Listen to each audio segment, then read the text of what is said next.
Hello, everybody. My name is Lucas Jaden. I'm grateful that you are here today. Before I begin, how hard is it to get a recorded video where the only feedback that you're getting in this lesson is your own talking face? How hard is it to get one that you actually like? Over this last year, I think we all know the challenge in that. And now what I'm experiencing right now is knowing that this video is going out to so many colleagues that I deeply respect seems to make it even more challenging.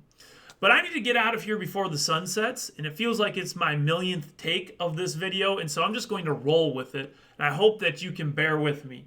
And so these are going to be a series of mindset videos. Teaching mental skills and mindset is a passion of mine, and as I reflected back on my time in AASD leading up to this moment, made me realize that I've been around quite a bit. 8 years ago, I started my time subbing in many of the different elementary schools. I was then hired full-time at Kaleidoscope Academy, and 4 years later started transitioned to a part-time role, teaching a course called Mindset Mastery to Appleton North, Appleton East, and Appleton West students.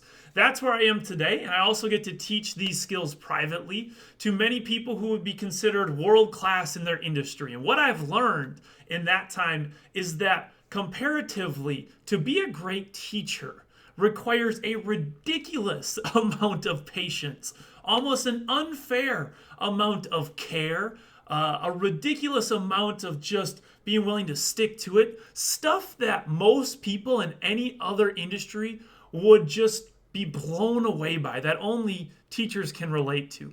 And so as I kick these off, what I want to just reinforce these videos is that I hope it doesn't come from a preachy standpoint, and rather, hopefully I'm just inviting you to see some different tools. Maybe I can add just one thing to your repertoire to help you even be better than where you were when you started here. So, to begin today, I want to share some fundamental language with you that's been really vital in my life and for many of those that I get to train. And that is this simple equation. It's the only algebra I'll be doing today. We threw it back, old school computer paper, and that is E plus R equals O. Some of you have been using this equation. Shout out to Appleton East, who has made this part of their culture, and many different pockets of you, coaches, teachers. And to others, this might be brand new, but here's what it simply means. The E stands for events. Events are anything that come up in your life that you get to respond to. That is your R, your response. And together, when you combine the event and the response, it creates the outcome. And so when you look at these three factors, the one that is most controllable is the R. So in my trainings and working with the people I get to, the one that we focus the most on is your R. How can you raise your skill set and your mindset around your response to be able to handle any event that comes your way? And so just keeping this up here, to keep the language as I share, when we talk about events, I'm talking about the every single day things that as a teacher or an educator, you get presented to you. And one thing is certain, by being in this profession, we have signed up for being willing to face more events than the average human. I mean, my first year of teaching at Kaleidoscope Academy, I honestly didn't know if I was going to make it. I can very clearly remember some events that I had to respond to. One of them was in the middle of one of my lessons that I planned so hard for and was ready to teach. All of a sudden, it went out the window because one of my students somehow got his head stuck in the little hole of the chair that he was supposed to be sitting in. So for 15 minutes, we figured out how to squeeze his little head out of there without taking off his ears. Events, stuff that most people would never believe, are things that you have to respond to because you're an educator on a daily basis. But also, you might be a parent, and all of you know kids, they are really good at creating events. Whether it's like my wife Katie and I coming out from one of our sleeping one night, we come out to get a little time before our kids wake up, and we turn on the TV and notice that there's an impact mark in our TV that spiderwebbed, breaking the entire TV, probably from a ball from the arm of our 2-year-old Drew at the time. You just can't plan for this stuff. Or maybe it's when you go downstairs and you walk in your basement is flooded. You step in the middle of a lot of water because the water heater broke when you were least expecting it to. Now, these are just me speaking from experience, and I'm sure you've got plenty of events. Just drive to work one day, and if you're in a hurry, I guarantee you get behind the slowest person that is in no rush themselves. These are all types of events. These are all everyday events. And then also, by being part of life, we have big events. Somebody that you really care about passes away. You go in for a medical diagnosis and have to wait for the results to come. You get that diagnosis back, and it's not the one that you liked. You have a job change, or you go through a divorce. All of these are also events. One thing that life guarantees us is that it will present us with events. That is something that is going to be coming our way. And our opportunity to to influence the best outcome we can is to own and become better in our response. A friend of mine that I get to train and work with, he runs an Air Force base for our military. And he uses this equation in detail with the people that they're training to fly their fighter jets someday. So before they send them out, trusting them with a multi-million-dollar piece of equipment, they train them in simulators. And so what they'll do is they'll put these future fighter jet pilots in a simulator, and then they can crank up the events that they face. So right away, level 1 might be just, can you turn on the jet appropriately? Can you get it to take off? After they pass that level, they crank up the events. Maybe first they have to just navigate some slight winds. Once they can do that, they crank it up a little bit higher. Maybe the winds get more intense.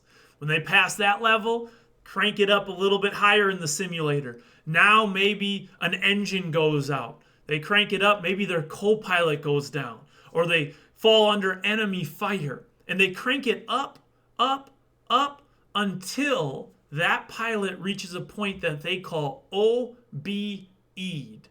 OBE'd stands for overcome by events. And I love that term, because in this training of E+R equals O, OBE is the challenge of how many events can you take on your plate from all the different hats that you wear, from being teacher, mom, wife, husband, spouse, baseball coach, whatever all the different roles that you take are. No doubt you've got a pipeline of events coming at you on a daily basis. So OBE is when you reach your breaking point. And I'll be the first to say that I've been to this point many, many times. And what we're doing is trying to, in this training, just raise the point to where we are OBE. Because the thing about being OBE is most of the time it's the people that are closest to us that get the wrath of it. Have you ever noticed that? That maybe you can hold it together professionally at school or with your friends, but it's our family that tends to take the brunt of it. For me, that looks like when I'm OBE'd, it looks like me isolating, me getting caught up in my own head and being the furthest thing from fully present. And my family can feel it. For you, it might be something similar, or it might be you getting angry or snapping, or it might be a whole different level of different things. But what we're looking at is before you get to that point, how can we learn to respond better? What is important for you to become your own best mental skills trainer? Because what I've learned on this journey is that if you don't prioritize your own mental health and your own mental skills, nobody else will. So it's our responsibility to treat ourselves well, because most people here are their own toughest inner critic. They can talk so nice to everybody else, be so supportive, and be so encouraging. But internally, I often joke with people that what if we had a thought bubble coming out of our heads that would always just be playing what we were saying to ourselves? So the opportunity here in this training as we go forward is how can you use E plus R equals O to become first really aware of all the events that you handle really, really well on a day-to-day basis? Because our brain is wired not to see the things that we do well, but rather to see the areas where we think we screw up. And unfortunately, if you're not good at cultivating what you do well, it can leave you in a perpetual state of, I'm not good enough. How come I never can figure it out? Why do I always lose my under stress? But it's usually just not true. What you're missing is all the small events that you respond to on a daily basis. So the first part of our training is to become more aware of events that are around you that you're responding to subconsciously on a daily level. Because if you don't see the events in your life and you're not very aware of them, there's no way that you can consciously respond to them. One of my favorite quotes is that most people live their life unconsciously reacting instead of consciously creating. And so this is an opportunity to start getting proactive on our responses. And so I just want to, again, thank you all. I hope that to kick this off, if you're a person that likes, okay, what's my action step? Write down 15 awesome responses that you've had every day where you leaned into the type of person you want to be. Start there. Start sharing it with people in your life. Share E plus R equals O with your students. And remember that E plus R equals O is also fundamental as a leader, because your response, the way that you choose to respond to challenging events, becomes an event for the people in your life. So the way that you show up at home becomes an event for your kids. The way that you show up for your students becomes an event for them then to respond to. The way you show up for your colleagues definitely becomes an event for them to respond to. And so I'm really grateful to be in a district with many of you that are masters at your R. And so together I hope we can continue to work and train and build our skills to continue to respond at a high level. Have an awesome week.